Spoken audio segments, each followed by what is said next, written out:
on the East Coast of the United States. I have no idea what time it is down and under, but it is time for Shiny Side Out with Dave and Mecky. So I hope you have your tinfoil hat all made and cinched down tight over your ears. So take it away, Dave and Mecky.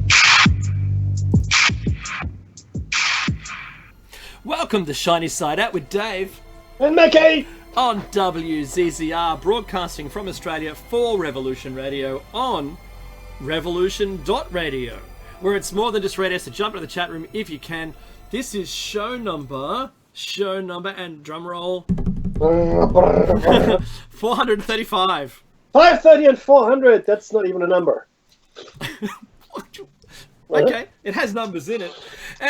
It's on air, online, and on your smart device to grab an app to listen anywhere or listen at home on a Grace tabletop digital radio. I should do a montage of every time I mention that, send it to them. If you miss Solaris' show, I'll say, I love Mecky's line here. Shame on you, shame on me. Didn't catch it. However, I know that she had Nancy Hopkins on, and they were talking about Shungite reality. Great show, as always. Great guest, fantastic. However, some great news for you.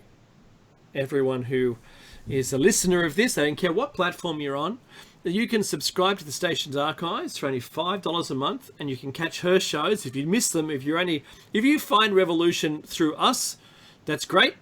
But you can subscribe to the station's archives and get all the host shows, all the great guests, all the great content. It's all there.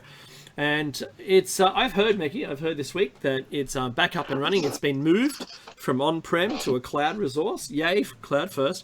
And it's out there, and now it's alive and well, and let's get subscribing to it. All right? Because you can download the MP3 of the show that you want to listen to, and you can listen to it at your own time, in your own leisure, when you feel it's most appropriate. And I know that we all have parts of our day. Maybe, SJ says 435, yay, in the chat room. Now, this is a chat room radio station call, and you can be in the chat room at the station, and you can talk to us while we're on air. And that's a really cool thing. So do that, right? I don't know if I mentioned it was only $5 a month to subscribe to the archives. Now, Mecky and I, we live in Australia, and it doesn't matter where you live on the planet, there will be some original inhabitants of the land. In Australia, we acknowledge those people as the traditional custodians of the land. In their stories, they were told that they were to look after the land. Like the American Indians, for instance, Mecky, they had a connection to the land which cannot be duplicated by our culture. Their culture really understood it. You know what? I wish I had a medicine ball. I wish I had contact with my what's it called, Mickey? The animal host that looks after you. Guide, your spirit animal. Spirit guide. Yeah, spirit animal. I wish that I had enough time to be able to make contact with mine and understood who it was. Having said the traditional custodians, where I live, and I've researched it, and I know who it is, it's the Dark and Young people, and Mecky, where you live, it is the Dark people, and your spirit animal is an aardvark, I think. There you go. Yeah, wow. I hope mine isn't a skunk. So, unless it's Pepe Le Pew, and I'm that's probably saying something different. Come on. Kiss me, you crazy. That's right. It's always the cat that gets painted by the right guy. Look, and we pay our respects, despite the jovial nature of our intro. We do pay our respects to elders past, present, and emerging. And everything that we've built in our civilization will eventually, at some point, be ground off at the dirt level if the planet glaciates again, and we'll be starting from scratch. And I would love to be reincarnated to a time when we didn't have what we have now, and that where we could sort of build again and just be people again. That to me would be a really interesting time. Not easy, but certainly you've got to admire the people who had done it, and those in Australia had at least 240,000 generations. It's a lot of time. So I was thinking every 100 years there was at least 3 generations, but there's probably 4, and I'm underestimating it. And at least 80,000 years of occupation in Australia, and maybe greater than that too. Wow, Meki, how was your week yet again in this coronavirus infested cesspool that we live in now? Yeah, cesspool. Well, here we go. Sorry, this chat room just tells us, or SJ, I should say, you're a raven and I'm an owl. Raven and owl. Yeah, cool. Our spirit Thanks, guides. Thanks, SJ. Oh, the I raven. like owls. I like that poem. The raven. Quoth. Quoth the raven. It's been an interesting week. Again, we're still in, more or less lockdown. Australia has got increase in infection rates, a spike, if you will, a second wave hitting us from Victoria, which is in southern Australia, south of New South Wales, south of where Dave and I are, and then here where we are in New South Wales. It's an uptick as well. Of course, compared to the global numbers, Dave, completely irrelevant. I understand we surpassed 250,000 registered infections, so that's people that have been tested, which is the highest noted incidence of infections up to this point, which now means, of course, that we're no longer at 1 million a week. If it keeps up, we'll be at about 2 million each week or thereabouts, right? Meki, apart from in Australia, apart from the arrival of people by ship or by plane, those people who brought the virus to our shores, who were counted after being tested, this is the current highest rate of community transmission that Australia has seen. I've got a graph up for that anyway, but I'll show. I'm showing right now the US graph, and this is a day older, so it's all confirmed details. And while we've got 500. The US is currently at about maybe 78,000 a day of tested, confirmed tested cases. This is a key thing here, the tested bit, right? So, I mean, and Donald Trump is right, I say it. The problem is testing. Let's because bring if the you numbers didn't test, down. then you wouldn't know. Stop testing. No cases. Sweet. No, but look. All jokes aside, testing is commands are ongoing, and that's good, I guess. But the real number, and I think mainstream media has caught up here as well, is probably 10 times higher of the people that are affected by this, and the death rate is probably 10 times higher as well. We won't notice, probably for a couple of years now. Yeah. We need to, you need to go back in time to make these studies. So 2 years from now, 3 years from now, we'll look back and see a spike in mortality. Right now, it's hard to determine, but I would say that we'll find a spike in between 10 and 50 times the norm of mortality across the world. So that's how many more people have died in this particular time, and not just because they had the virus. And I'm not going to go into it. There's whether or not there's a virus. That's for me. That's that discussion. But by the other effects, Dave, people that didn't get to an ICU ward because they were completely overbooked, because they had other people in there. Once that fills up, there's no more treating anybody. Exactly, right? So then you have to start making choices. You do.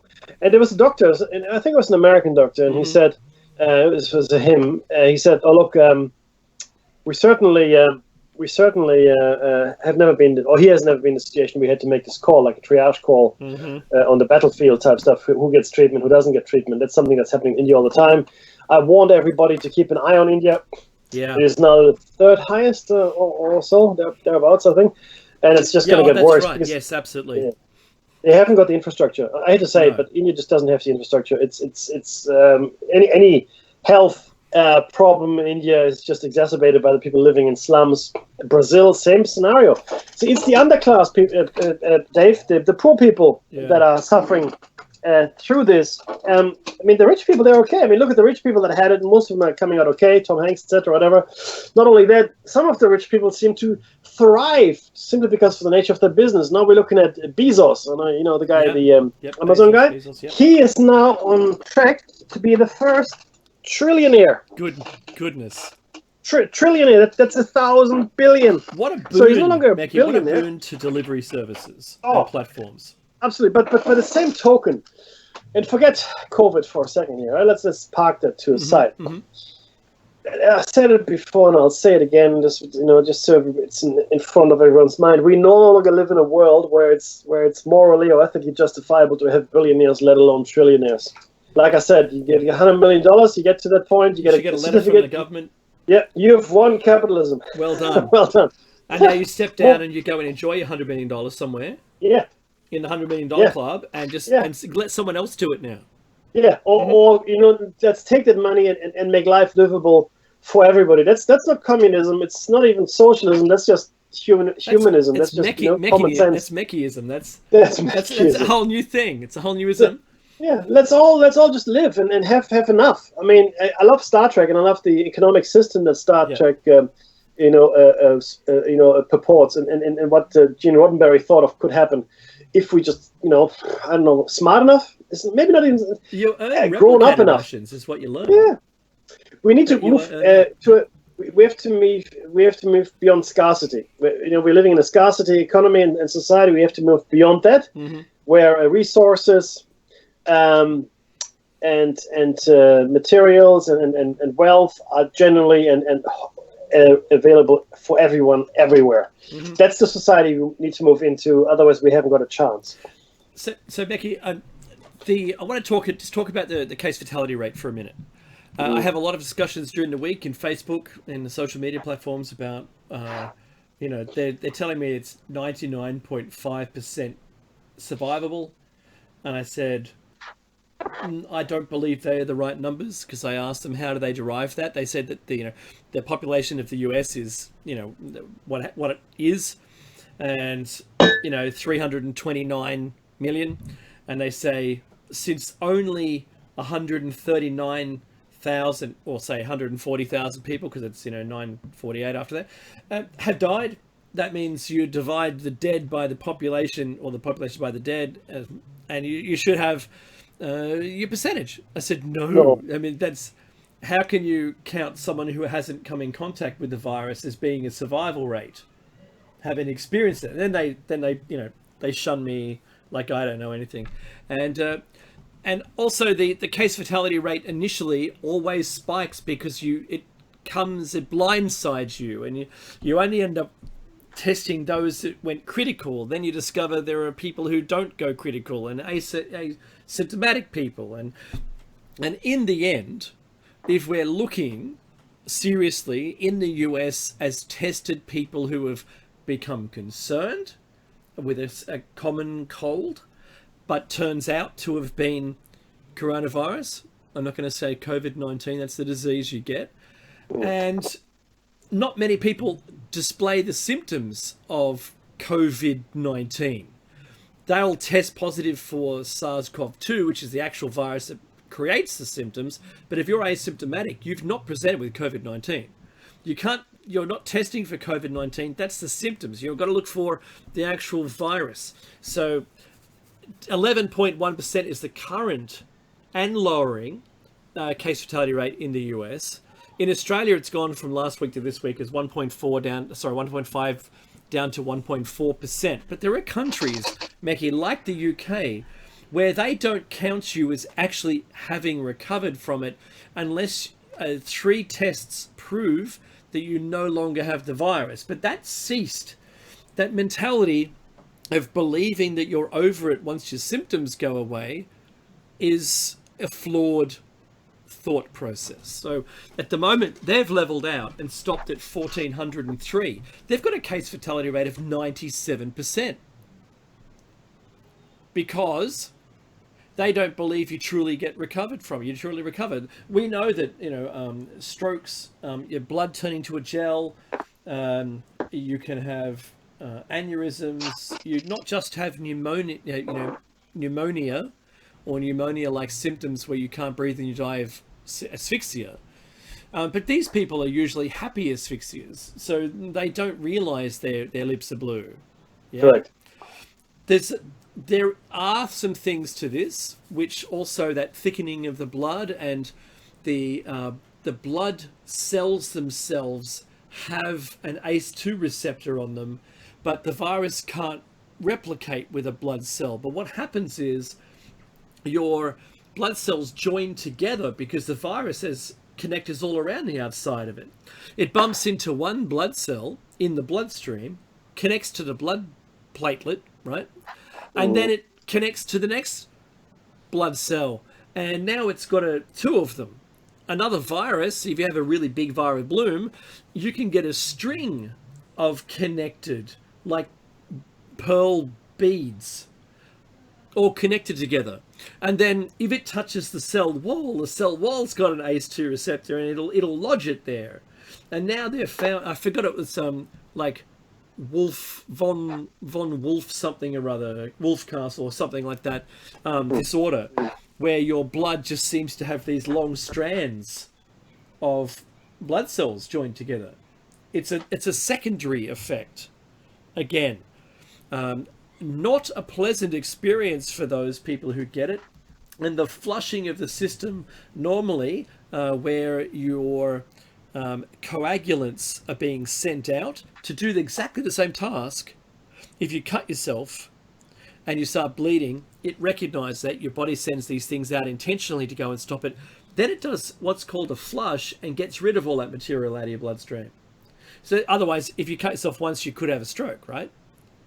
But that's not what's going on. The virus is doing it. The body doesn't know about it, and it can't flush the system. So there's a syndrome that's already known, and that's one of the outcomes. So look, Neki, this is getting more complicated by the minute. Yeah, we just don't know what this thing really is. Well, we really don't know, and we haven't seen the end of it yet.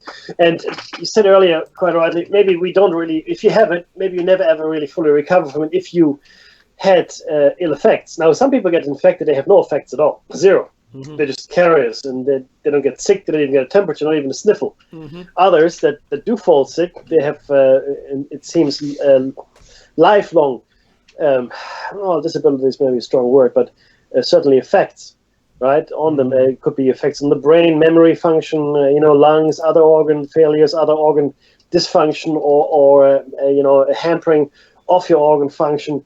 It certainly isn't something that you can just shake off. So yes, you might survive it, Dave, right? Yeah. And good for you. And obviously we are hoping everybody survives it, but then you're facing a life of some difficulties living with this disease. So not all of the health issues. Yeah, and we do, apparently, and this is a recent thing as well. I think you mentioned it first a few weeks ago as well. There doesn't seem to be a necessarily a development of immunity once you have had it. There's no proof of that yet. No proof, and so therefore there's no proof of herd immunity. So the theory was, at least the British and some of the Scandinavian countries thought, oh look, we'll just let it run its course. People will die, but then the rest of the population is going to be okay. That approach may in fact be completely invalid, because we will never develop an immunity to this, and some of us will get sick. And it's not a big percentage, and it certainly is a much smaller percentage that die yet. But people will die and people will get sick. But we will never truly achieve immunity potentially.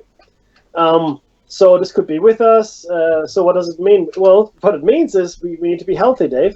The best defense against this particular thing, and any disease really, is a healthy lifestyle, exercise, a lot of sun, a lot of natural food, good sleep, water, sleep. So our lifestyles collectively in the Western world are perfect for this disease to flourish. Exactly. That, Mickey, I said earlier that not all of the problems are health issues. So it became a news story in a couple of weeks ago, and I didn't mention it because I thought, well, it's not really worth mentioning, but I think it is now. So there was a fellow that was on a respirator in a US hospital, I think for something like 2 months. Don't quote me on it. And when he lived through it. He lived through the virus. He lived through being critical in ICU, got through it, and is currently undergoing rehabilitation because lying still and being basically in a coma on a respirator, a medical induced coma, just to survive the virus.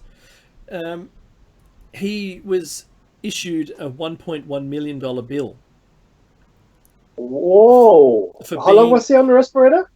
2.5 months or something, 2 months. Still, that's crippling. That's right. So we're sort of lucky in the UK and Australia.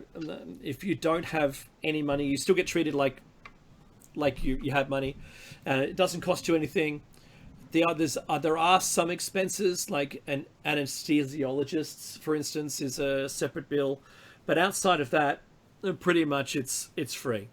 So you can have private health insurance and get like a class A, with carpet in your room and your own personal doctor, for instance.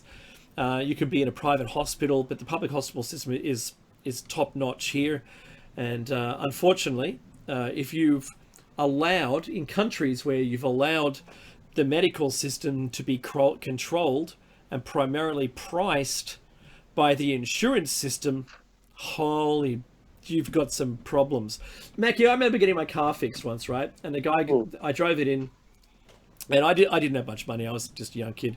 I was fully insured though, and I said, look, how much just to get this dent out of the car and sand it back, spray it back, and make it look good again? And he goes, oh, that'll be about $2,000, $2,000 Australian. And I said, I'm insured. He goes, oh, really? You should have said that initially, right? I said, you haven't written the quote. He goes, no, I haven't written the quote. So I need at least 2, and I've got to send it to the people. And it went up to $5,000. It went up to $5,000 for the same repair, because he had to spray this and replace that, and suddenly all these extra things came out. So when you've got private health insurance in Australia, that's the first thing they ask you is, are you insured or not? And it's surprisingly cheaper when you don't. You still have some out-of-pocket expenses, like I said, expenses, but it's that they're drilling it in that direction. In the US, being almost entirely run by health insurance, and I know I'm going to get hate mail, and I really don't care anymore. I'm old enough, Mackie. I've hit that point where what I say, it's what I say. Good luck. Right? You've inadvertently, I suppose, allowed the system to self-medicate. It's now costing things to what it can afford, or what you guys can afford in payments.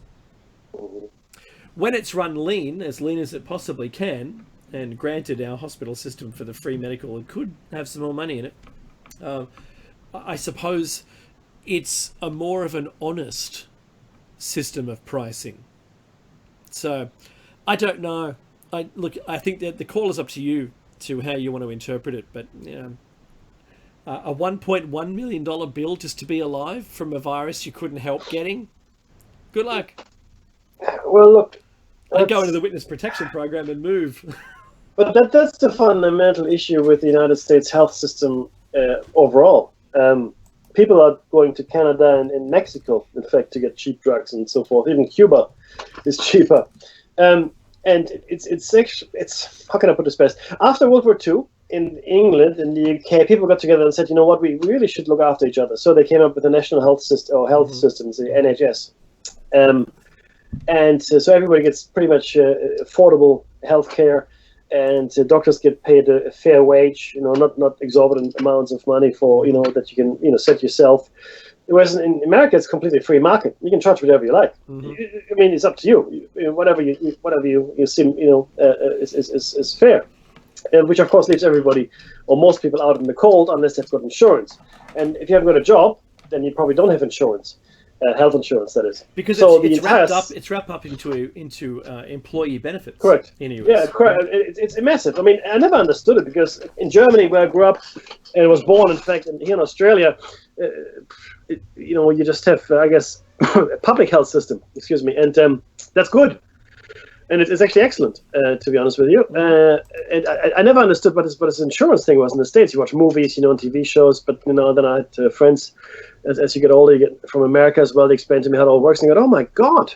I thought, if you're not part of the system, if you're not like right in it. When I say the system, I'm talking about the overall system of civilization and society. You have no chance. You have no chance. I mean, just getting corrective braces, for your children. Orthodontists, right? Yep. They will set you back a lifetime of that. I spent 25,000 in Australia. On my kids' teeth in Australia. Yeah. Imagine how much you would have to spend over there, right? Yeah. Right? Yeah. I'll take out a second mortgage. Thank you very much. So, and this is a failure in my mind, and I'm not a socialist per se. Probably more a libertarian than anything. I don't see a big role for government in people's affairs, but by the same token, I believe there is a social responsibility. We have a social contract we have ever since we started living in cities, where we are looking after each other and where we look out for each other. I mean, if we didn't, then we wouldn't be able to live together in a civil fashion in cities or nations, for that matter. And we just seem to abdicate this, and we have in many countries in the world where we I look after me, number one, right? And we see these countries falling apart, and I call these failed nations. And it's not just in the Middle East or in Africa or Asia that you find these failed nations. In my mind, the United States of America is very much a failed nation. If you look at it from a educational point of view, healthcare point of view, job market point of view. And one of the biggest things that has hit America was the military-industrial complex.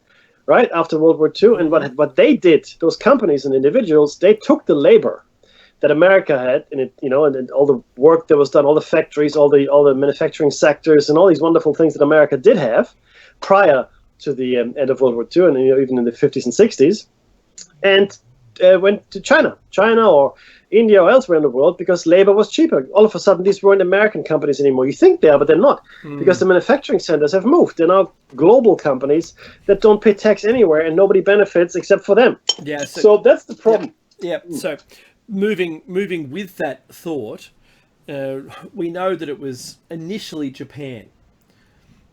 So to lift them out of the World War II hard times, and then it started going to Thailand, and it started with South America, into Mexico, and anywhere that a company could profit more from making the same stuff and selling the same stuff, they were outsourcing the manufacture, right?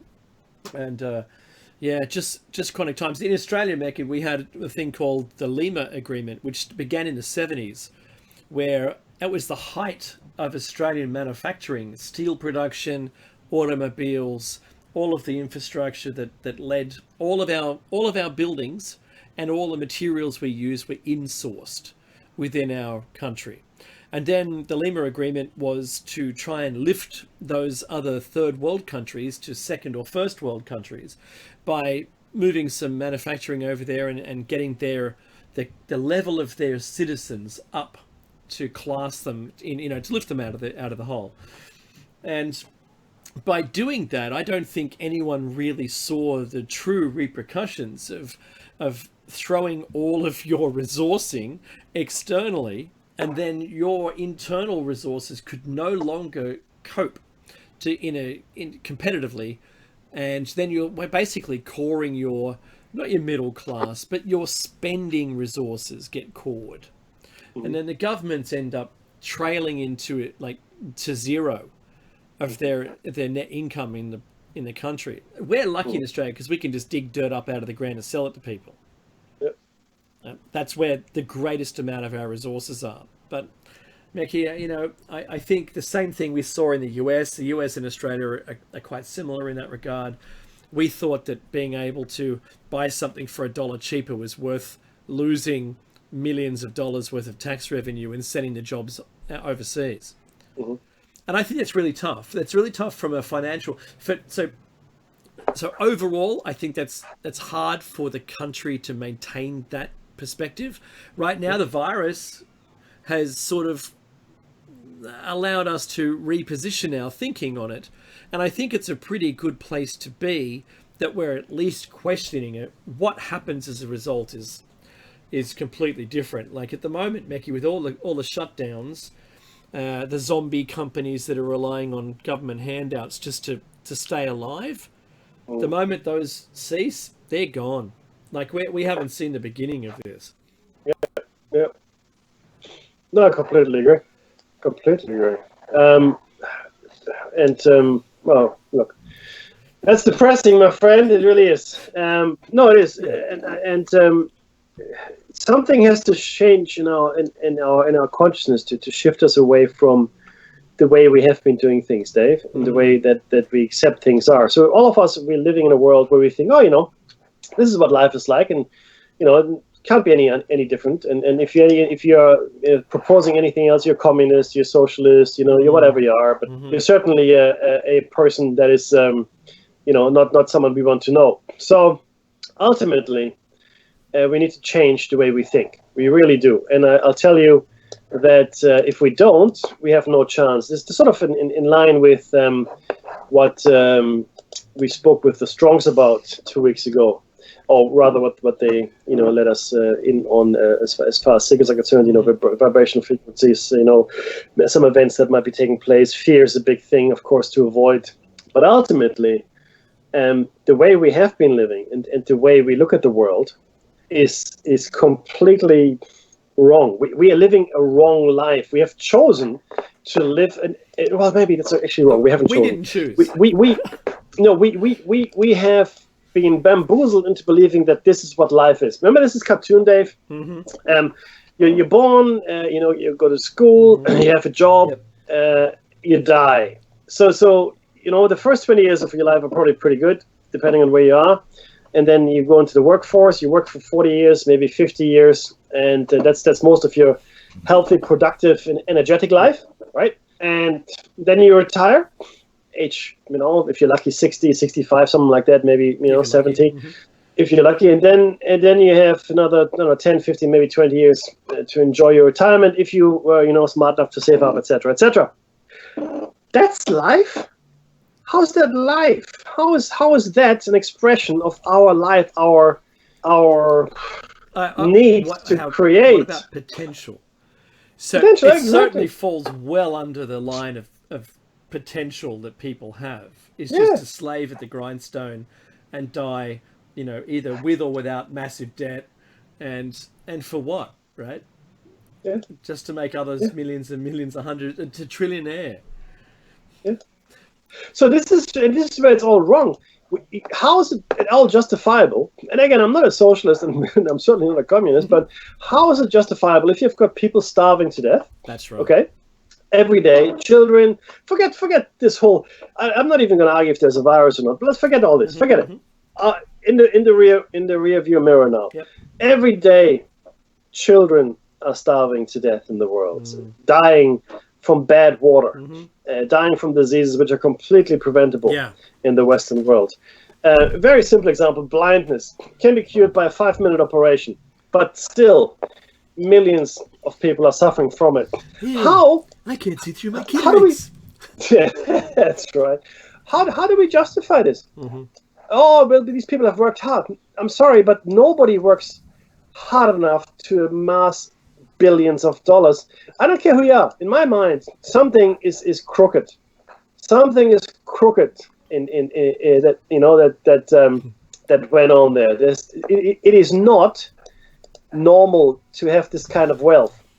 Okay, and if you look at the olden times, the only people that had wealth were the kings and queens and the emperors of this world. You know what? They were the most crooked of them all.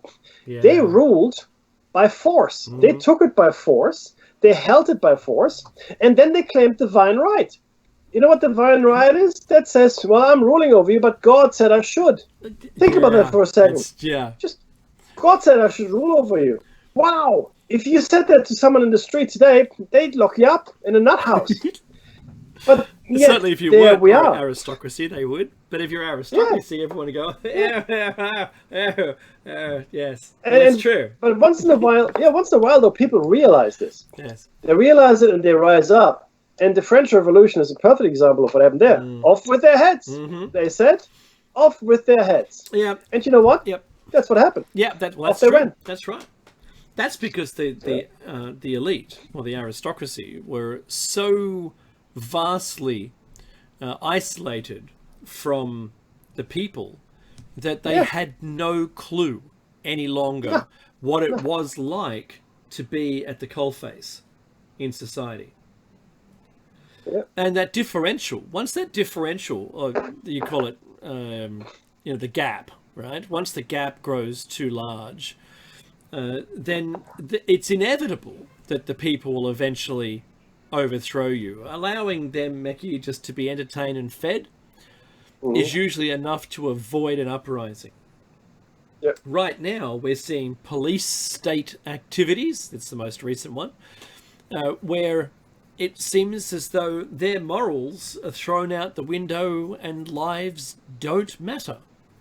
That's police. That's just police state rule number one. Second one is don't talk about rule number one.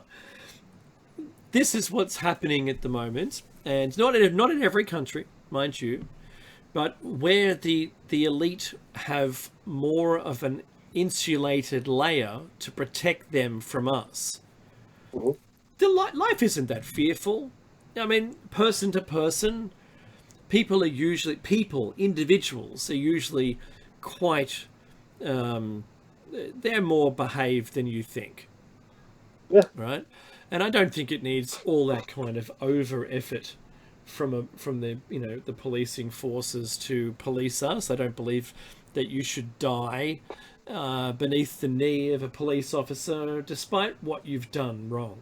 Even if you were innocent or guilty, that shouldn't be, judge, jury, and executioner. Go ahead, make my day, right? No. It shouldn't be. Your day in court. That's the democracy we're supposed to live in. Exactly. You should get there alive and not beaten up, right? Yeah, that's too many criteria, Dave. You're crazy. What's with the criteria? Right? All the rules. Crazy conspiracy theories. Stop with them rules. So, Meki, look, this isn't. Here's a segue champion of the world, right here. So, while that's happening at a ground roots or whatever it's called, roots level, there is stuff going above us and above the police state and above those as countries still in escalation mode and not in de-escalation mode. I'm not seeing any stepping down from aggressive stances from our superpowers now, right? And so China's risen as a superpower. America's there. Russia's there. It's like, Meki, at school when you're picking teams to play soccer and you go, pick me, and they don't pick you, and the other team goes, oh, that's all that's left, and they pick you. I know this feeling all too well. I was a chubby child. I lived that too. So, because they called me uncoordinated, but then they named me Danger Man Dunge at school when I was playing, because I was like, they went, look at that, I should have picked him.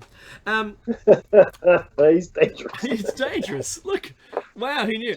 Anyway, so right now we're seeing the US and China is escalating, and it's getting to the point now, and I've been watching, as Mickey knows, I've been watching, and we talk about it this outside of the show, outside of being on air, is at the prior point to this was the South China Sea's claim by China that it's theirs. Now, that did go to The Hague in 2016, and it was agreed in The Hague that is, China, I think your claims, they're not quite up to scratch. You didn't supply enough information for us to agree.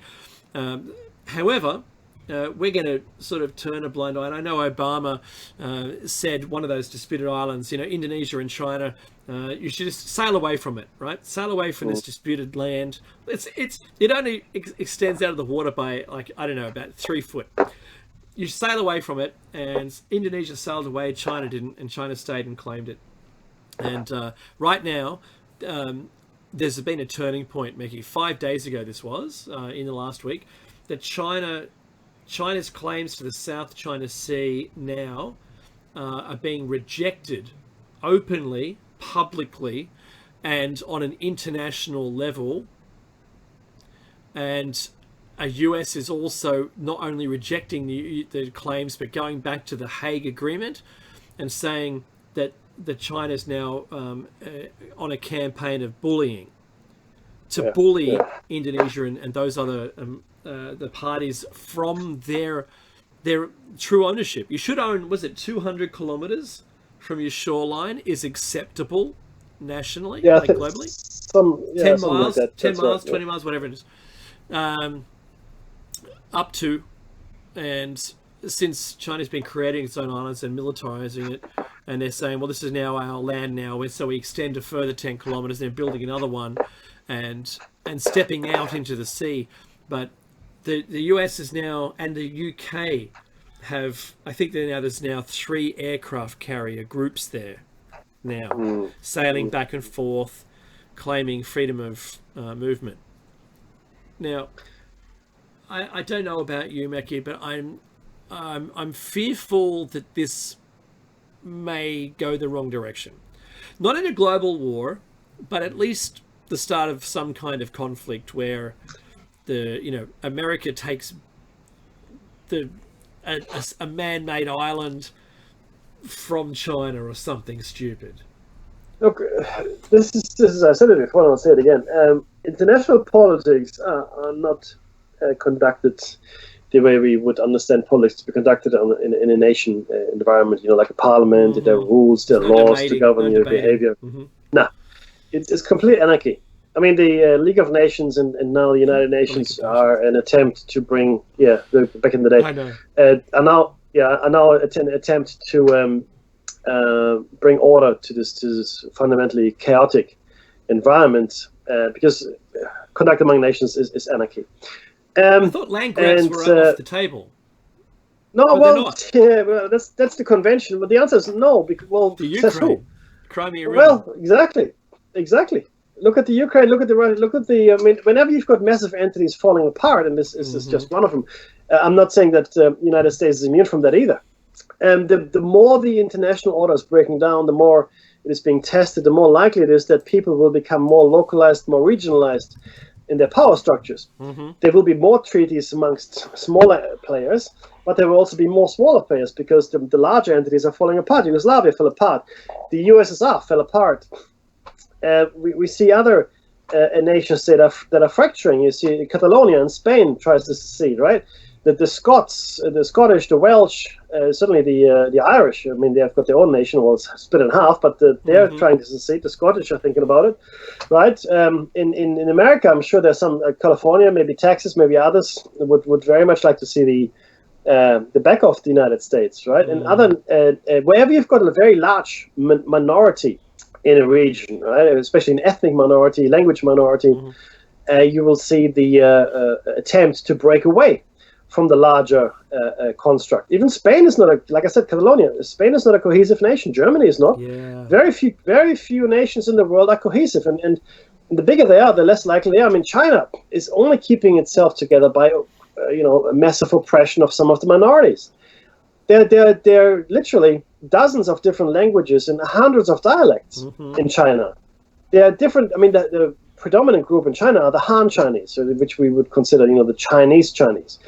But if you go down into the west of China, Xinjiang and those provinces that are close to Mongolia and Central Asia, those people, they look like Central Asians, and by that I mean they look like Afghanis or Turkmen. Right? Even the language is very similar. The food I've actually been to Xi'an myself, and I've seen it. I walk the streets. The food they sell in the street is not Chinese food. That's not like bowls of noodles and rice. Oh, wow. They had bread. They were selling flat bread. They were selling meats, like mostly sheep and whatnot. And the point I'm making here is that there are no homogeneous nations. I mean, the closest is probably some of the Scandinavians, maybe certainly Eskimos, but they're not really a nation. They're more like an ethnic group. And then Japan. But even Japan displaced the original Ainu people, which, believe it or not, were Caucasian in appearance. Wow. So we are living in a world that is pretending to be cohesive. It is not.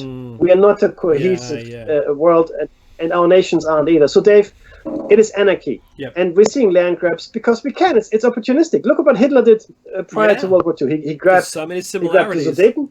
Sudetenland, the Rhine, the right side of the Rhine, which was French. He took Austria back home into the empire. Yeah, hurrah! And eventually, when he attacked Poland, that's when the others said, "No, enough, Enough, no now, more right? appeasement, Okay, stop. enough." Yeah, enough. And now India and China fighting, Russia, China, Japan, right?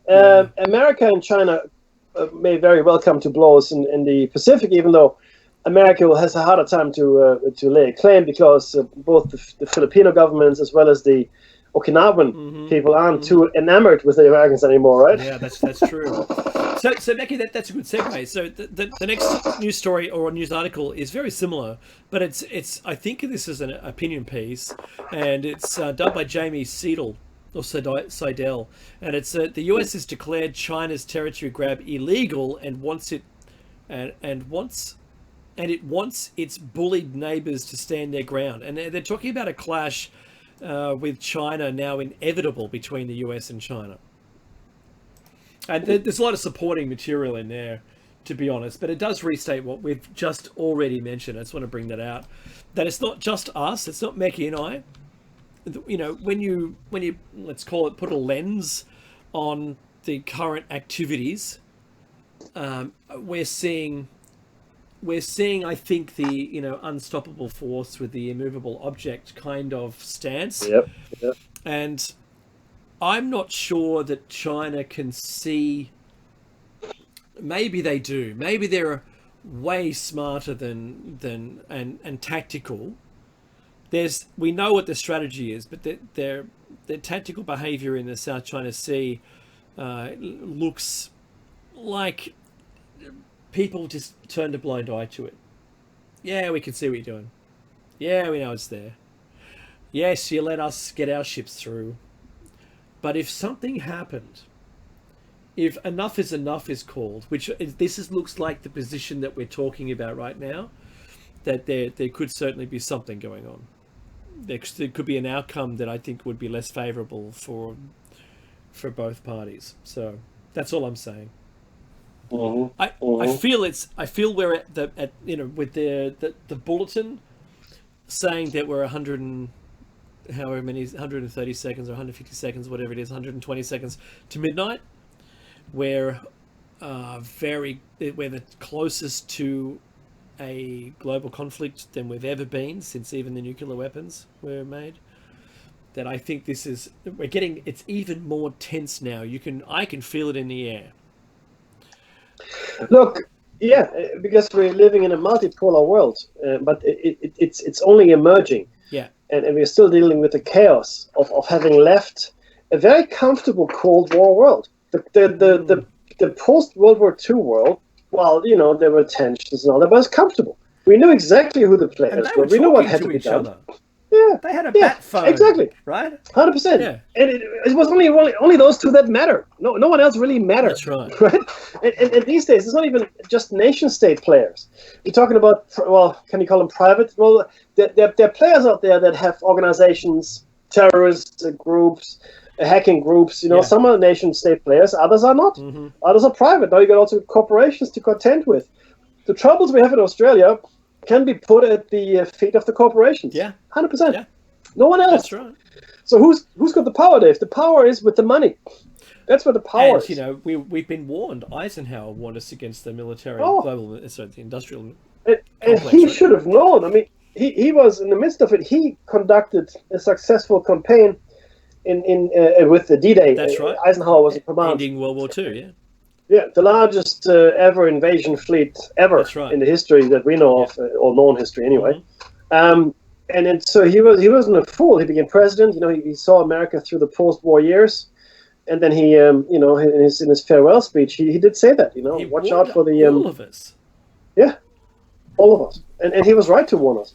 He was completely correct. And I urge you to watch movies like Mr. Smith Goes to Washington. Watch it. You think, whoa, what could Jimmy Stewart possibly teach me? You watch it. and you will be astounded by the relevance it has to today. And I can't remember the director. He was a very famous director, but very courageous to make movies of this nature. Now again, this was before the military-industrial complex had the power it has today. But even the news, you don't get the news. And you know what? This is to all the people out there that think that the coronavirus might be a hoax. It would be easy enough to manufacture if we really wanted to. Like, well, not we, but the people in power, if they really wanted to manufacture a hoax like this, they could. Yeah, that's right. Easily. Because you wouldn't know, unless someone that you know is somehow affected by it, right? Yeah, so the virologist is saying that there was a registered version of the virus and it's got 4 markers different, and the current one, at least the one that they tested rather than the one that's now morphed into, because it's continually changing. And that also puts to question the success rate of any possible vaccine, because the virus can mutate faster than a vaccine can be available, and so the vaccine would in effect be ineffectual. But Mackie, just to close this out, because we've got 3 minutes, China, despite all of this stuff, besides the virus and then our economic, turning our backs on China and the global economy tanking, having a hard time, and then this not second wave, but the first wave being rejuvenated again, because the true second wave hasn't really come yet. Well, China is now bracing for new floods as the Yangtze water level hits records. It's no longer, it's the highest in 30 years. Now it is the highest. They're emptying water to get rid of water from the Three Gorges Dam to make it available to receive the even upstream more flooding. 147 water systems have overflown. Oh wow! Really? Yeah. Three levees have failed, and they tore one down to try and alleviate the upstream pressure to move it downstream further, even flooding more. They've said the bottom 5 floors of the buildings in Wuhan should all be evacuated. They're talking 60 feet of rise, Meki. Wow. So that's it's incredible. It's now unprecedented. So the Three Gorges Dam has two vital reasons for it being in place. One is flood control. The other one's power generation. So they're letting water, like bloodletting. They're letting water. I don't mean like intentionally allowing water to pass. What they've done is they've opened up to relieve the pressure through the canal that they have next to the river, next to the Three Gorges Dam. So they've got a canal system there where they can raise and lower ships across the height of the water difference. And the spillway, plus all of the generators are going, plus they've lowered the spillway to get rid of water. So they're evacuating water faster than there's ever been on record. However, downstream, it's backed up. So all it's doing is flooding Wuhan. Now, remember, the scientists were going to go in from the WHO and investigate Wuhan and the origin of the virus, and now it's under 60 feet of water. How about that? Everybody in the chat, everybody listening, just think about that for just 1 second. Yeah. All right? You're not finding anything there. No. It's mud, silt, water. It's washed away. It's clean, Mackie. It's like how quickly the site of the World Trade Center was dismantled as a crime scene. No, let's cut it all away and melt the steel. It's quickly as possible. Why? We don't know. Investigations. It's bad for you. Hey, what? Yeah, you just get headaches. Who needs headaches? Not me. No, it makes the problem go away, really. I'm not saying that they caused the rain to happen. If anything, imagine the US being, able to control weather. Well, there's a thing you could do. There's a conspiracy theory right there. If you could intentionally drown China in water, it's 50 days of rain so far. 50. Well, look, that's a new catastrophe. Record. The catastrophe though is astoundingly enormous. I mean, 400 million people could be affected by it. Yeah. If the Three Gorges River, that'd be the end of China. Yeah. for the next 10, 20 years. Just to recover from it would be not just China, but the knock-on effects to all countries around it, and not forget what happens to the ocean waters around that, the coastal areas. You'll be able to track that on the satellite. Yeah. Oh, there's the music. Don't go anywhere and donate if you can. This is Listener Funded Radio. We'll be back after a short break.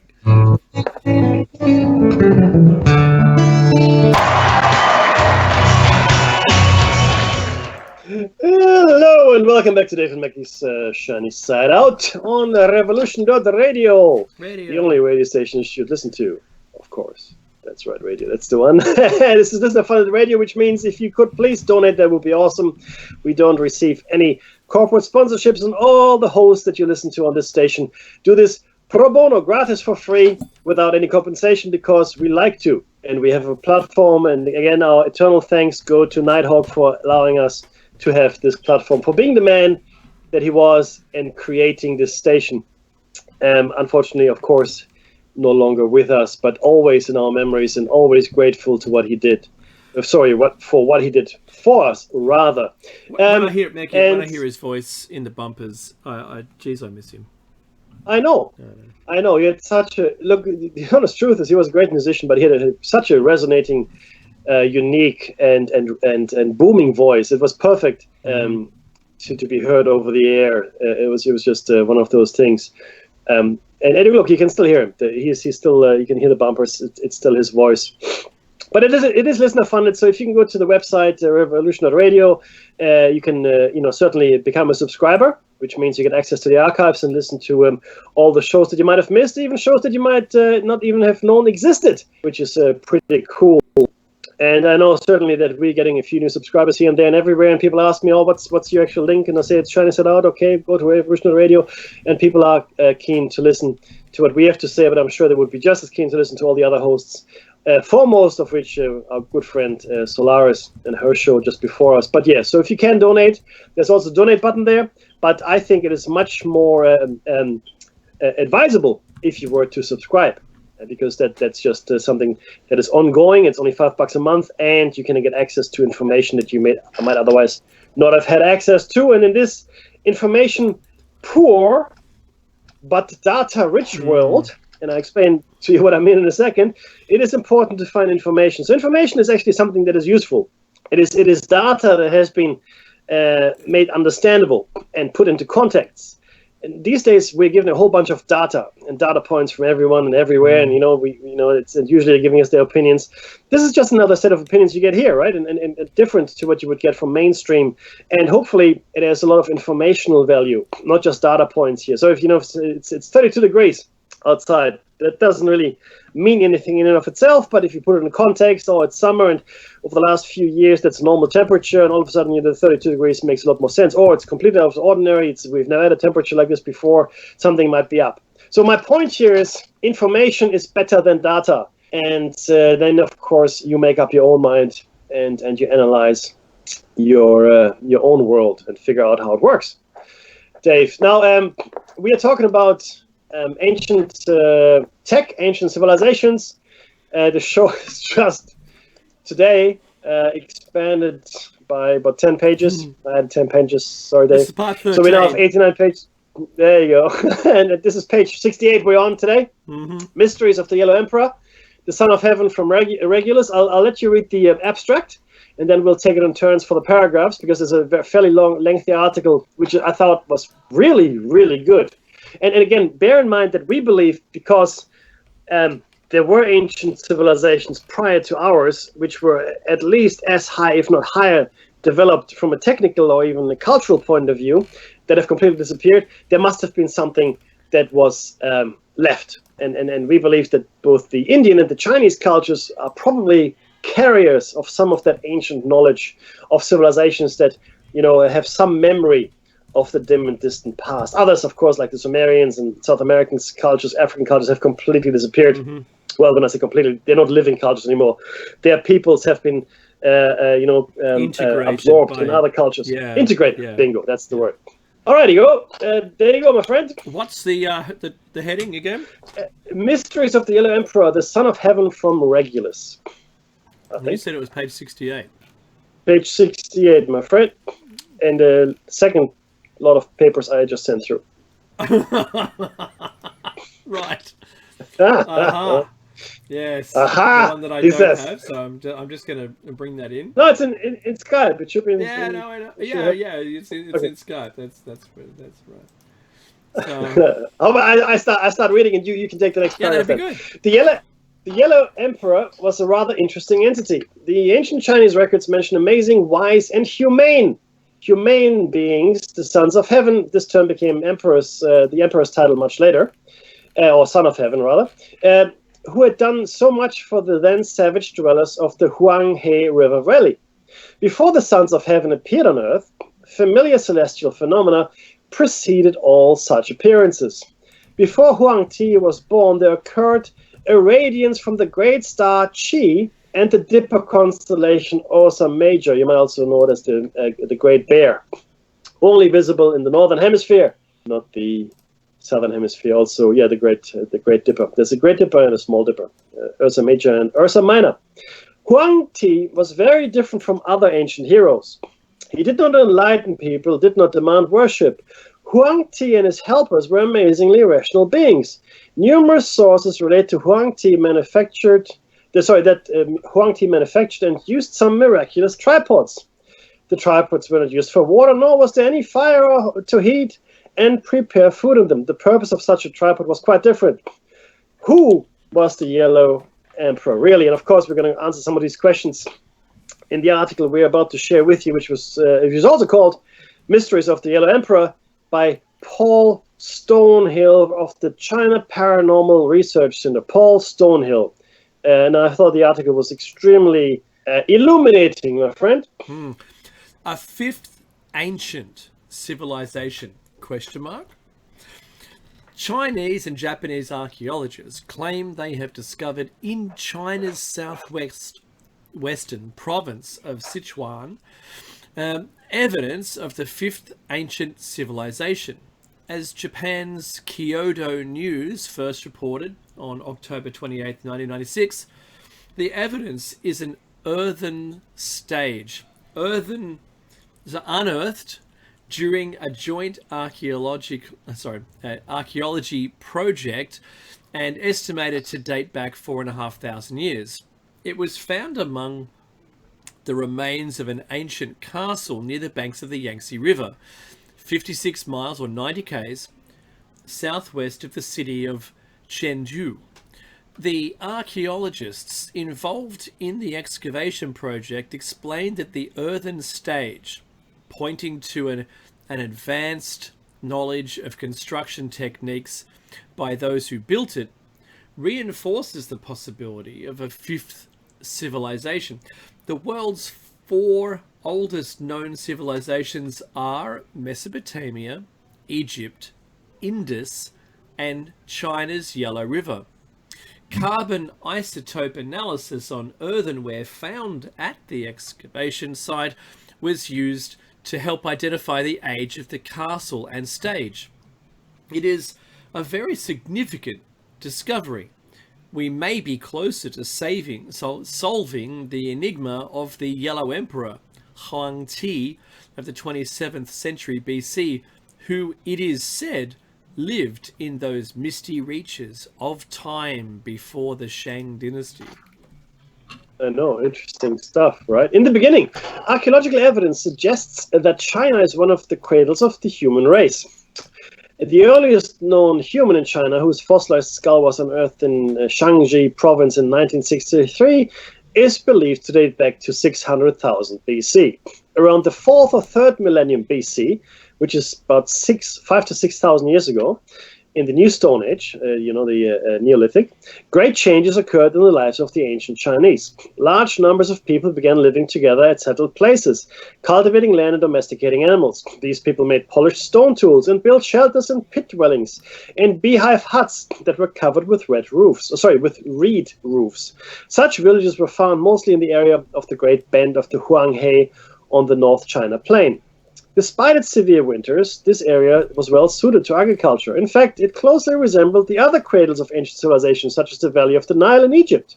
and of course the two-stream land in Mesopotamia. As we will see, or in fact the Indus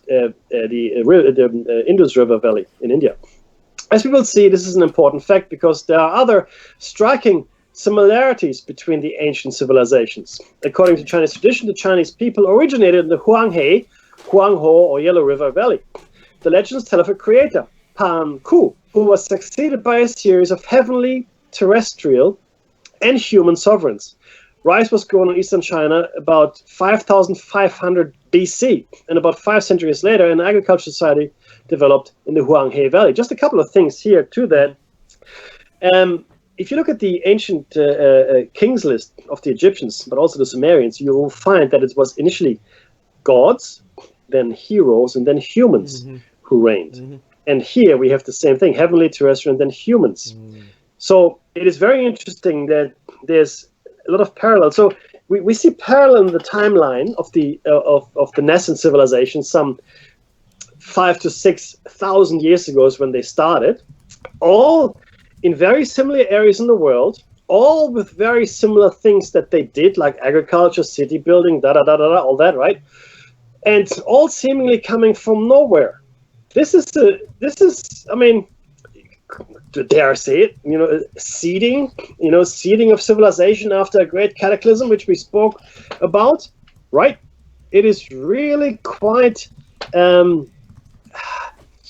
it's amazing how many coincidences, Dave, line up. I know. Well, they call it coincidences, but it just seems quite natural that once you get a global perspective of what was going on, and you listen to the ancients, the old texts, and take into account what they really say, then it all makes total sense. Yeah. Every single time. You said, Mekki, you've said this a lot, the black-headed ones. Yeah. Yes, exactly. Yep. And you're referring here not to black people, but black, in our context, black hair. That's right. Right? Because you can't have a Caucasian body with a black head. You can have black hair. That's true. Don't hate me. I'm not being racist, right? Yeah, I'm just saying that's. I don't think it's happened before, unless you had a skin pigment issue. But that's not what we're talking about here. We're talking about the people with black hair, the black-headed ones. It makes sense. Mekki, the Emperor's legacy. Chinese civilization owes much to the legendary ruler. Agriculture and husbandry simultaneously developed in the ancient times when Hung Ti ruled. Silkworm raising was accomplished earliest in China. Zhu Shu says Emperor Hung Ti started the silk clothing industry and cultivated mulberry, that's for the silkworms to eat, the mulberry trees, and hemp. As the Chinese and archaeologists state, it is from historical records. Selections of these Chinese relics and archaeology, Foreign Languages Press, Beijing, 1995. We should be grateful that at least some historical records reach to us from the mists of time. Ancient scribes took care to leave us an incredible tale of a very strange being, the one they called the Yellow Emperor. And it was in Hang Ti's age that the most ancient Chinese writing was invented. Like other ancient peoples, the Chinese developed unique attributes. Their form of writing, developed by about 2000 BC, was a complex system of picture writing using forms called ideograms, pictograms, and phonograms. Such early forms of Chinese became known through the discovery by archaeologists of oracle bones, which were bones with writings inscribed on them. They were used for fortune telling and record keeping in ancient China. In 1899, a small group of Chinese scholars and antiquarians collected quantities of inscribed bones from the fields around Zhao Tun. Xiao Tun. Yeah, I was I'm very close. I'm getting better. Nice. 5 years passed before enough symbols could be deciphered to reveal the true nature of the dragon bones. They were a record of a people who called themselves Shang, and ruled lands surrounding Anyang some 4,000 years ago. The objects embedded in the fields of Huaizhou Tun came not from dragons but from tortoises and cattle. Shang kings desired to glimpse into the future, and their diviners inscribed the royal inquiries on a carefully scraped and polished tortoiseshell or ox blade or leg bone. Meki. Years later, the People's Republic of China archaeologists uncovered thousands more Shang oracle bones. Corps of learned people created a whole new branch of linguistic study, Jiao Gu Shu, the study of shell and bone writing. As scholars pored over the writings of ancient diviners, they reached a provocative conclusion. Shang writing was not the oldest Chinese writing, not by 1,000 years at least. The characters used then were already so sophisticated that they undoubtedly had many centuries of development behind them. Very little is known about pre-Shang writing. Now, just very quickly, we find this with the cuneiform texts. We find this with the hieroglyphics. Already a fully established language. 100%. Fully formed, sophisticated, not baby steps getting somewhere, right? The Shang dynasty, which lasted from 1766 to 1122 BC, is the first documented era of ancient China. The highly developed hierarchy consisted of a king, nobles, commoners, and slaves. The capital city was Anyang in North Henan province. Some scholars have suggested that travelers from Mesopotamia and from Southeast Asia brought agricultural methods to China, which stimulated the growth of ancient Chinese civilization. If so, there may be a direct connection with Sumer. Yeah, let me say that again. There may be a direct connection with Sumer.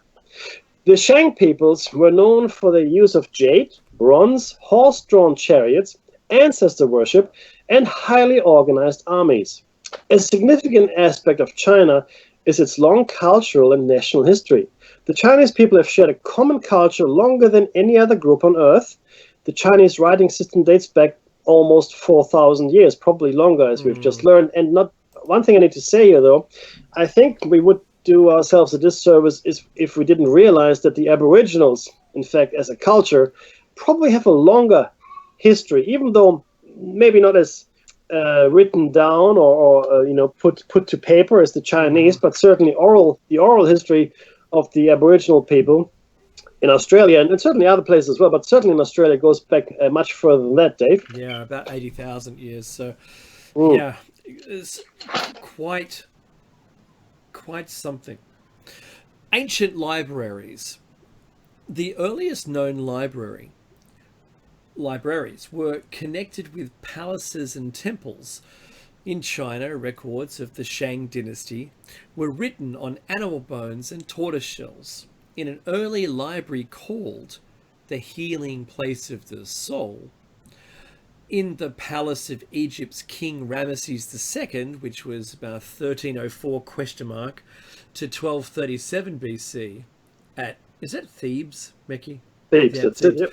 Consisted of thousands of papyrus scrolls. Among the most important libraries in the ancient Near East was the Palace Library, or can you do this one? Of Ashurbanipal. Very nice. Then it was 668 approximately to 627 BC at Nineveh in Assyria.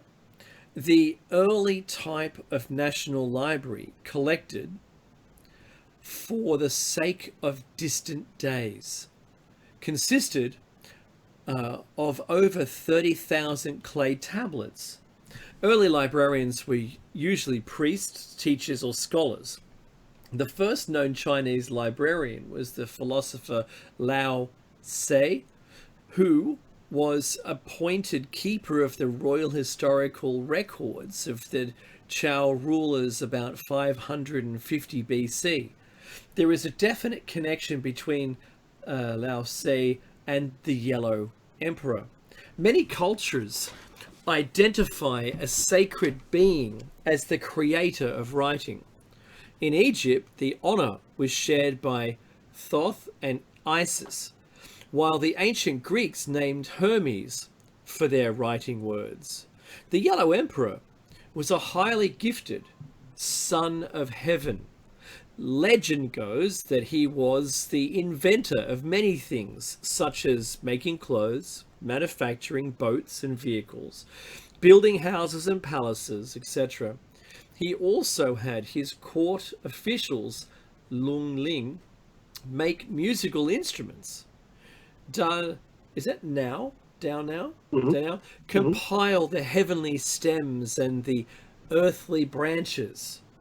The 10 heavenly stems and 12 earthly branches are used in combination to designate years, months, days, and hours.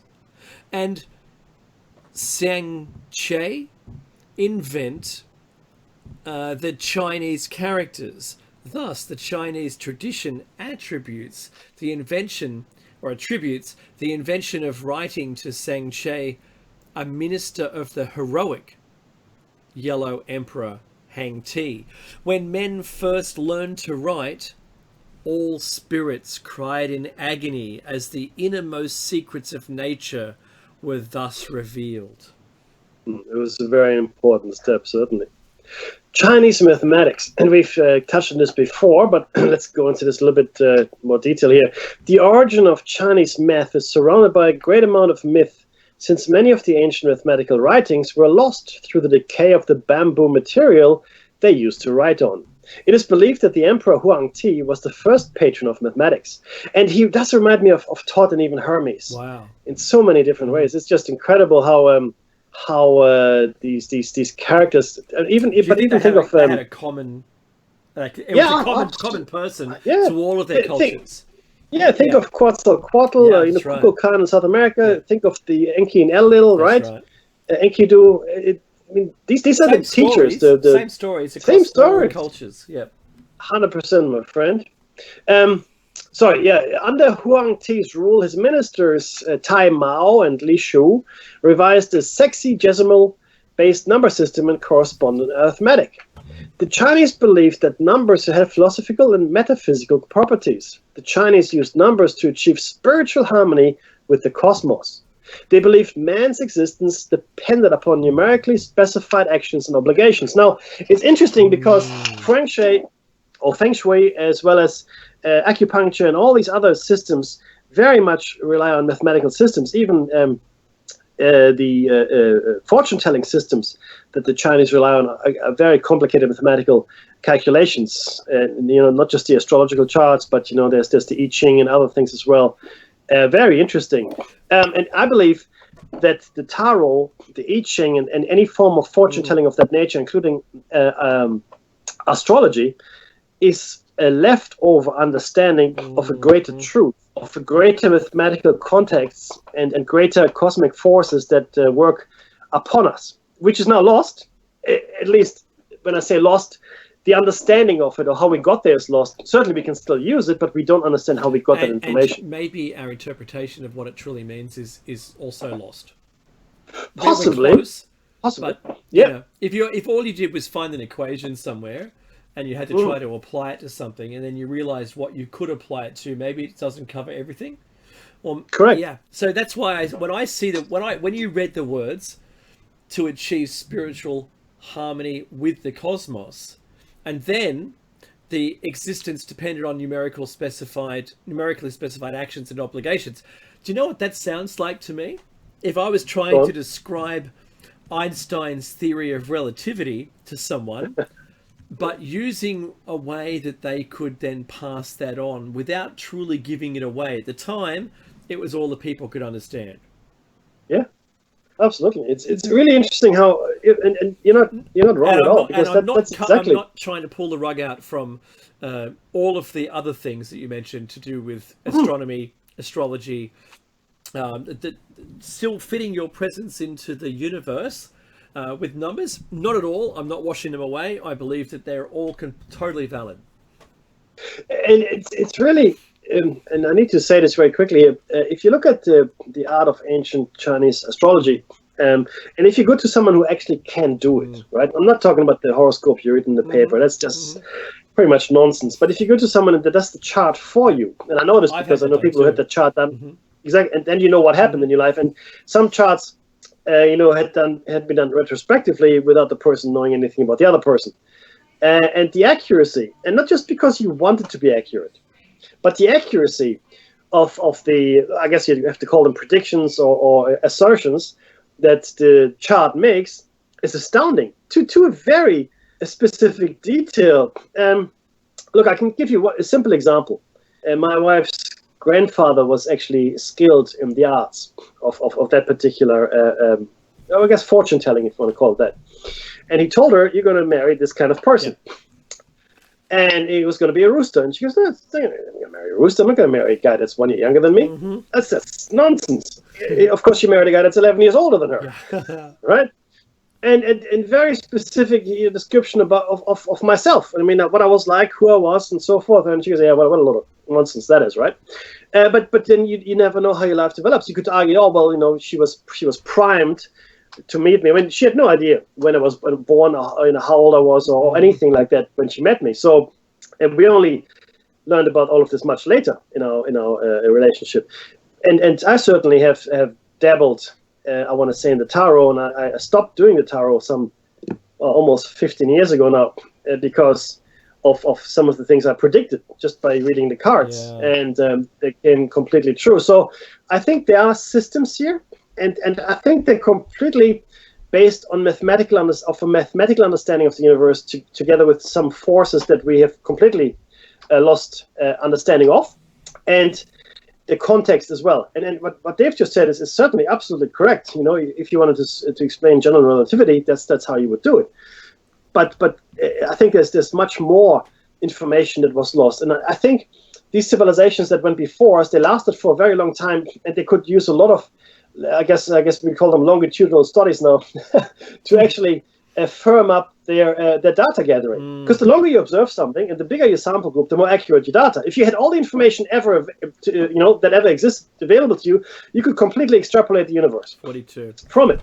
Right? Exactly. So Mickey, remembering the person that gave them the advice was a heavenly being. Exactly. Now. And we're saying this, and I want to say, are these aliens? Are these not? Well, we'll get to that in a second.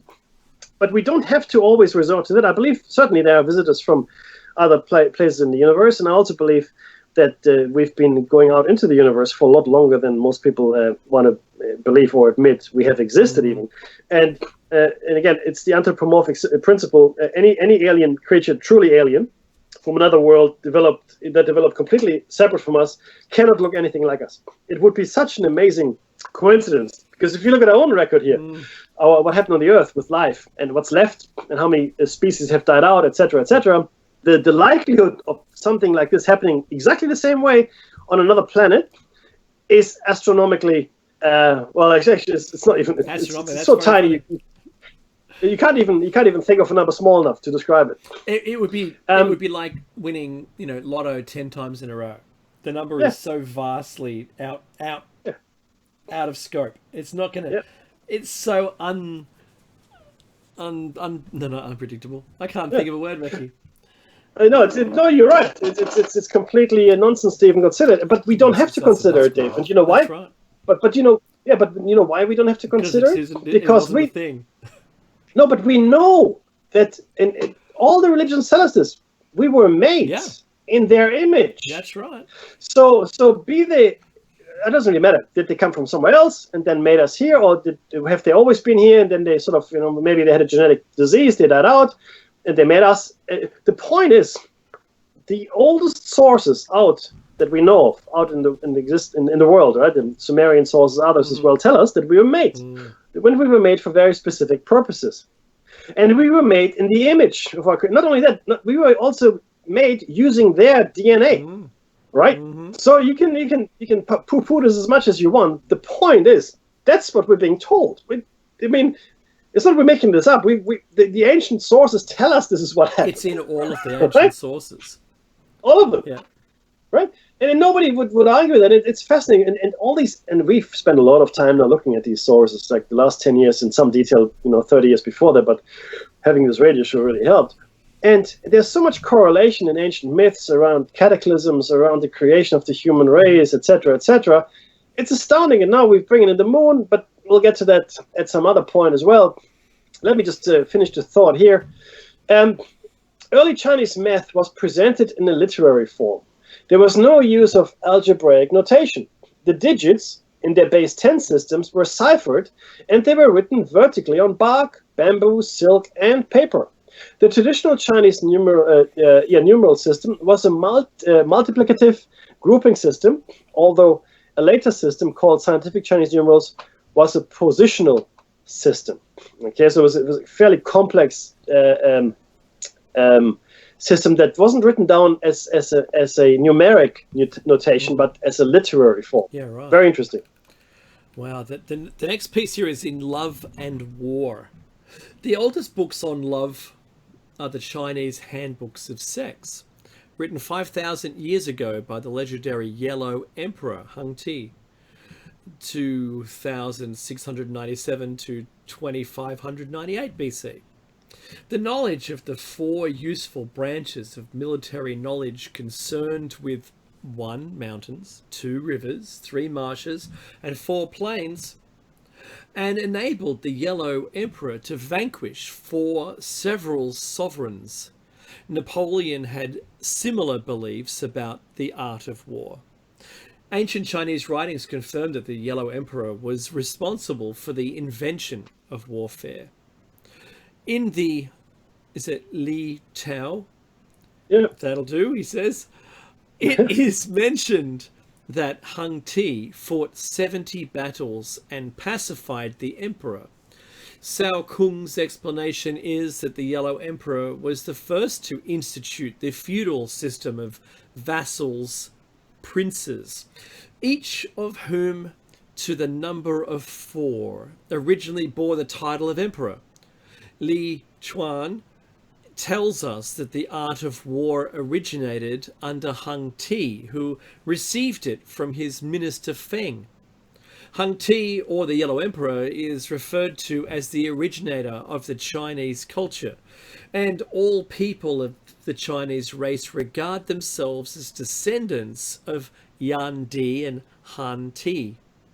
Huan Ti. I cross borders.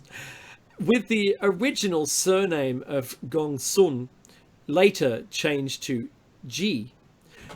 Another name. Oh, what's that one, Meki?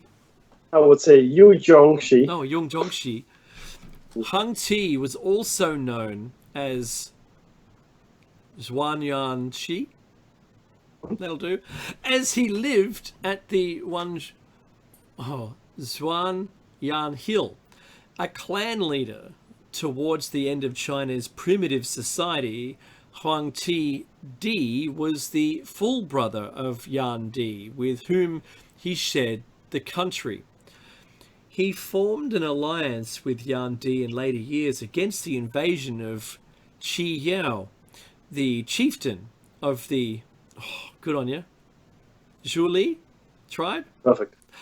A decisive battle was fought at Zhuolu in the northwest of the present Hebei province. Legend goes that at the beginning of the battle, Qi Yu sneezed out a thick fog all over the place, which lasted 3 days, and the soldiers of Hung Ti could not tell their directions. Fortunately, Hung Ti led his men out of the fog by the compass chariot he had invented and won complete victory. The alliance of Hung Ti and Yang Di split after Chiyo was defeated, because it was said Yang Di intended to infringe upon the various tribes and seize the leading position of the alliance, while the chieftains of the tribes preferred to obey Yang Ti. As a result, the two leaders fought at Banquan. After 3 fierce battles, Hung Ti won victory and was made the Son of Heaven by the tribe of chieftains. Strict and impartial Yang Di was able to get rid of the evil for the people. It was said that Gu, or Ju, son of God of Mount Zhongshan, named Zulong, murdered another god at Mount Kulun in collaboration with a deity called Qin Pi. The Yellow Emperor was indignant at their atrocity and immediately had them killed. Lao Tse and Huang Ti, although ascetics and hermits such as Shen Tao, who advocated that one abandon all knowledge and discard self, first wrote of the Tao, it is with the 6th century BC philosopher Lao Tzu, or Old Sage, who was born Li Er, that the philosophy of Taoism really began. Some scholars believe he was a slightly older contemporary of Confucius. There's also a close association between Lao Tzu and the legendary Yellow Emperor Huang Ti. What was the association between an emperor long gone and the court librarian who founded Taoism? Although deeply rooted in Chinese history, Taoism is a way of life rather than a religion. Its essence being strongly based on Lao Tzu's writings called the Tao Te Ching, and he lived from 570, we think, to 490 BC. The book is separated into 2 parts. The first is the Book of the Way. The second is the Book of Virtue. He believed that a harmony existed between heaven and earth, and that it could be found by anyone at any time. All they knew it needed to do was to follow the natural flow of nature, called the Tao, or the Way. His basic teaching was that the Tao could not be spoken of, for words cannot describe the infinite universe. There's actually a lot more to this, which I can't talk about, because that's the path I follow. That's not what I'm reading, that's what I'm telling everybody here. There's a lot I can't talk about in regard to Tao. Suffice it to say, if you choose this path, a whole bunch of stuff will become a lot easier to understand if you are initiated into Tao, though, by a master, right? Alongside the development of Taoism as a philosophy, another more strictly religious interpretation of Taoism was evolving. This religious Taoism had its own temples, priests, rites, and symbolic images. Lao Tzu was venerated as a saint, and imperial sacrifices were made to him. It drew strongly upon the ideas of yin yang and the 5 agents, which are metal, wood, water, fire, and earth. During this time, they began to develop a pantheon of Taoist deities that were often venerated as gods. So prominent were astrology, alchemy, and divination in this stream of Taoism that it had veered away from philosophy to occultism. This movement was sometimes known as Huang Lao, after legendary Yellow Emperor Huang Ti and Lao Tzu. From this form of Taoism emerged very strong alchemical currents as Taoist practitioners, much like Western mystics a millennium later, at the court of Shi Huangti of the Qin dynasty, which he ruled from 221 to 207 BC, tried to cultivate powers that would transform base metals to gold, and hence would serve as a metonym for the transformation of human qualities to the transcendent, so essentially achieving enlightenment. These practitioners were also acclaimed as spirit mediums and experts in levitation. Was the knowledge of strange powers given to Lao Tzu by those who held the legacy of the Yellow Emperor? Or did the Emperor himself give this knowledge to Lao Tzu?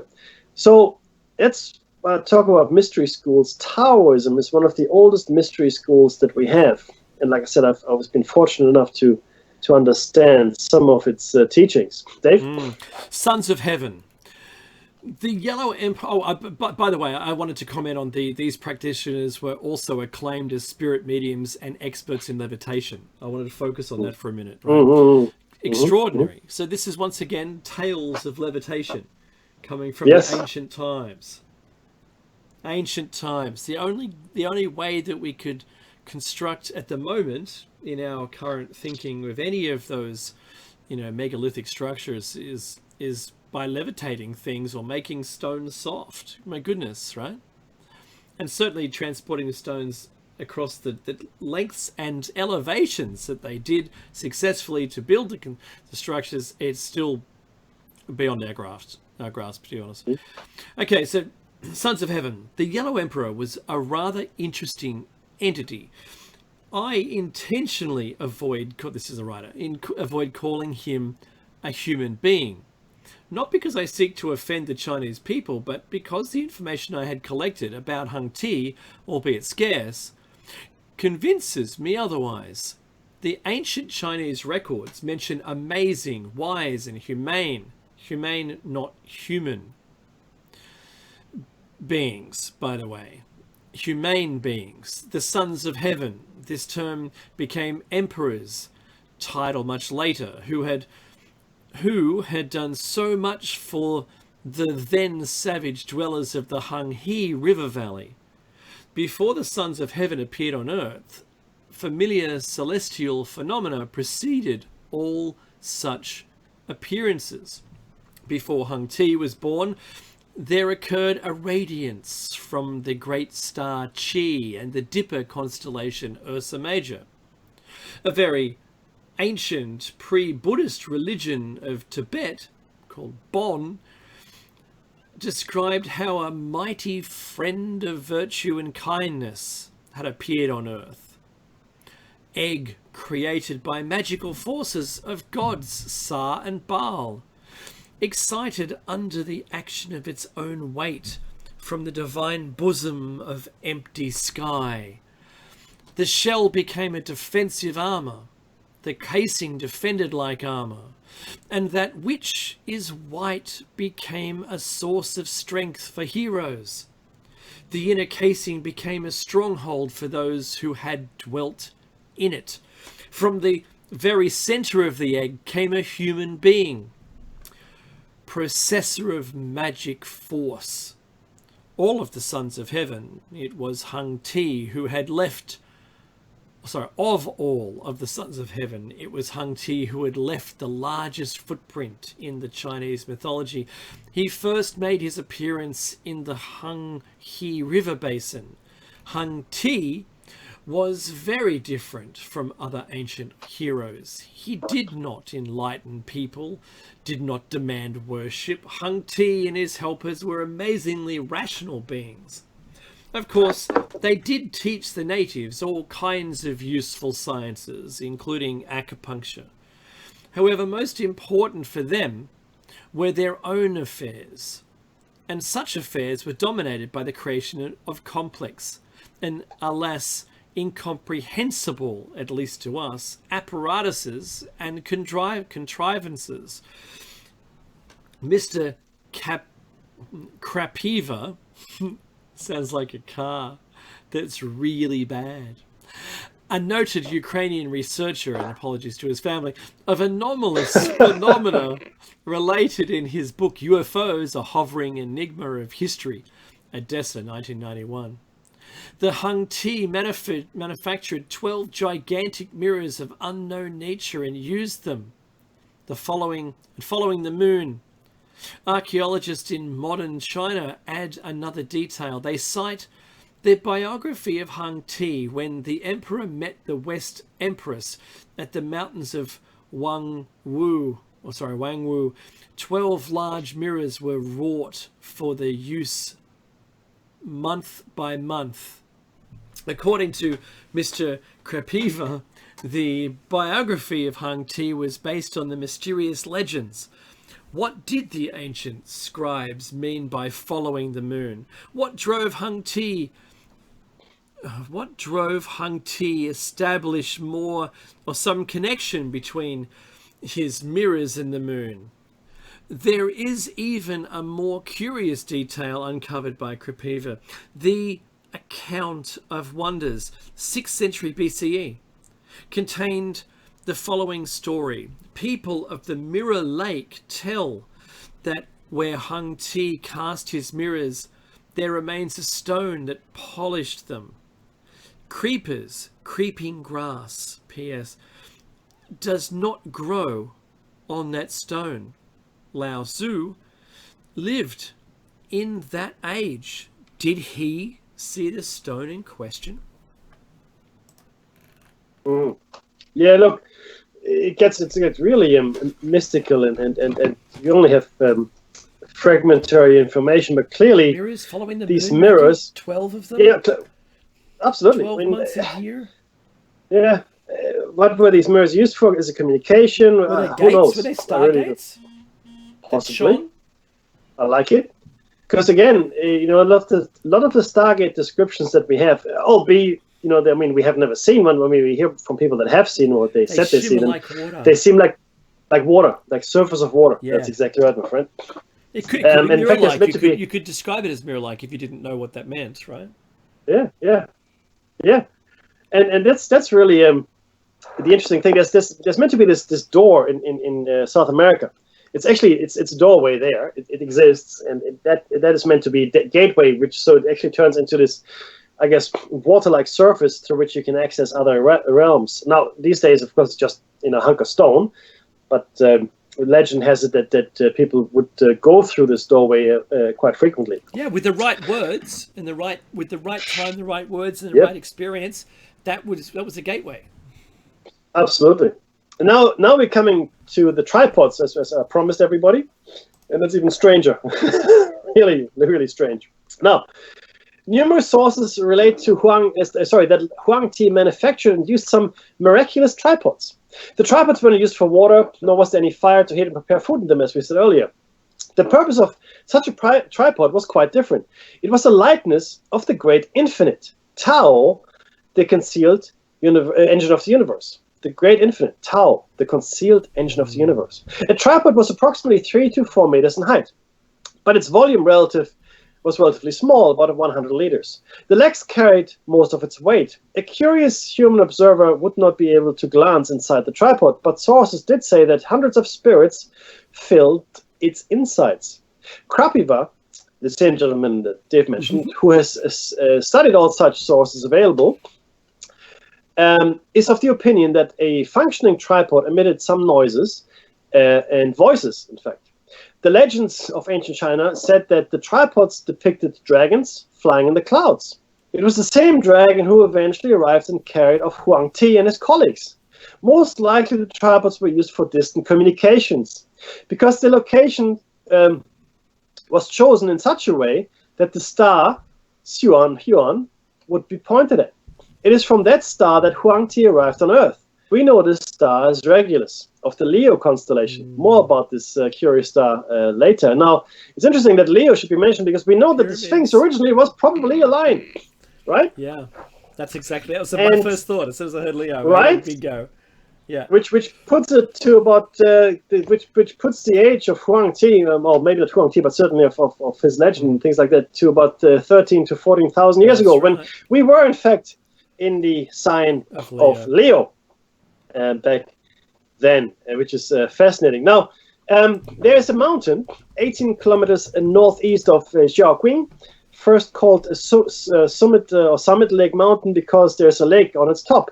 Legend says that the Yellow Emperor once had a tripod cast here, hence the present name. It is one of the 4 famous mountains in South China.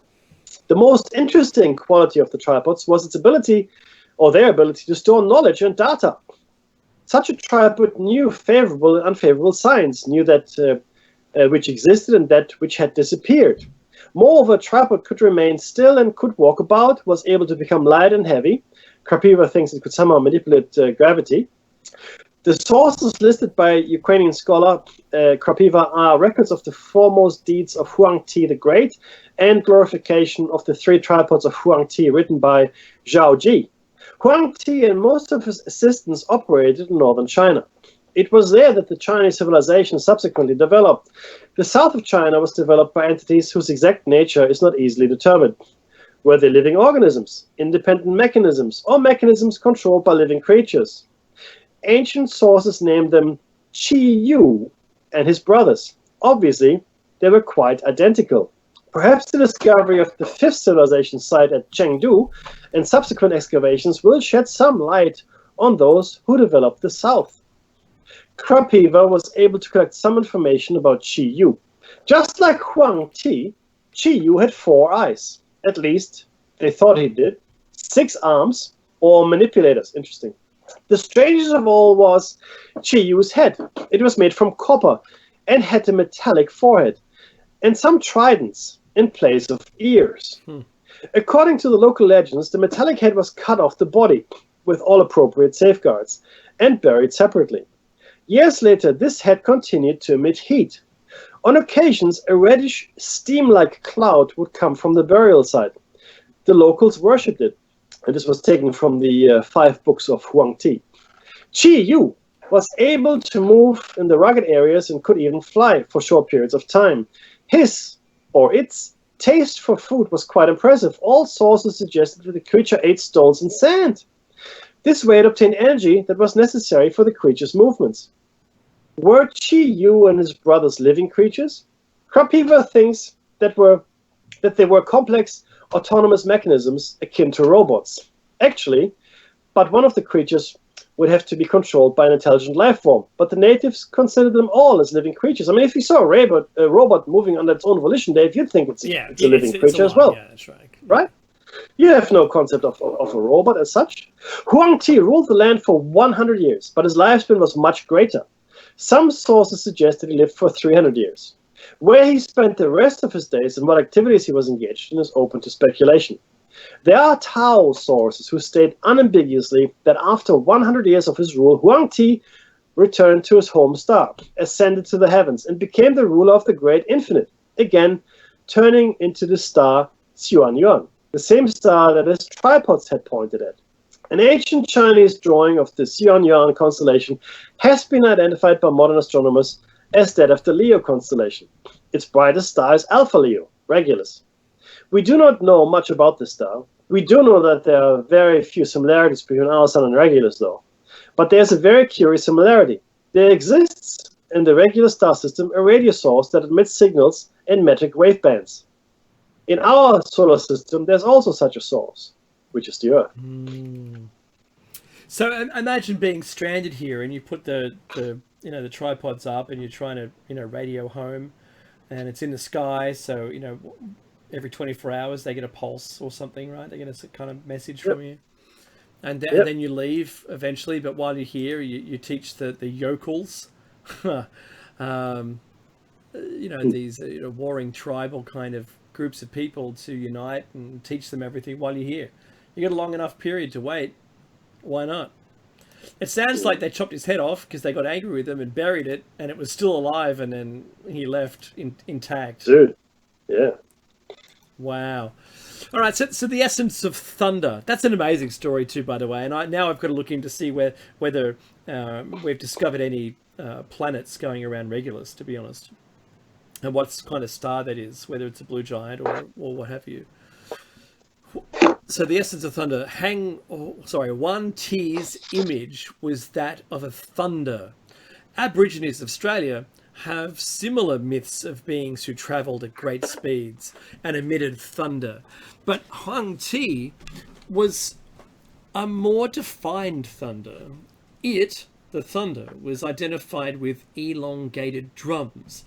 That is how the thunder was depicted, as bunches of drums, each drum subdivided into 4 sections. There's 4 again, Mickey, which is more amazing. One of Huang Ti's assistants was known as the Prince of Thunder, a navigator, possibly. Huang Ti, having possessed the essence of thunder, was able to move through space at enormous velocities. He had a dragon, Changguan, used by Huang Ti to ascend to sun. One ancient writing mentioned that this marvelous means of transportation originates in the land where suns are born. That would be a nebula, and is very old, over 3,000 years. But most significant is the notion that the enormous speed has an effect on the movement of time. Oh my goodness, Meki. and staves off the aging process of human organisms. You said the relativity earlier, didn't That's bingo. Bam. Mic drop. Right there. Look. Biography of Huang Ti states that the Shangguan covers myriads of miles in a day, and that a human who rides it can reach an age of 2,000 years. In relative to all the people left, Yeah, well, that's true. The nearer to the speed of light, you know, we've all seen Interstellar. If you don't know what relativity is all about, we've only got 2 minutes left, Meki and Max. And so, so flying away from the Earth near the speed of light and returning, everyone on Earth would have aged exponentially, right? You come back, all the people you knew are dead. There's new generations, and you wouldn't have aged. You would have only aged like the 1 or 2 years that it took you to fly, your flying time. Yeah. Crazy, Mickey, that this concept is written here. That the concept was discussed. And that if I do the math, we should better work out how fast that was. And to see how long it would have taken them to get to that star. Amazing. Amazing. I think there's a message in that for all of us. No, but it's astounding. I mean, we are looking for glimpses of a civilization that went before ours, right? Yeah, that's right. Clearly, this knowledge that we're just reading about right now, which is thousands of years, it was written down thousands of years ago. It is now in complete alignment with what we have today. Certainly points to the fact that yes, that knowledge existed at some point. There it is. There's the music. We'll see you next week for another Shiny Side Out with David Meckier. This will be show number 436 next week. Stay tuned for Jebez's awesome show 2. Take care, stay safe, and watch the news.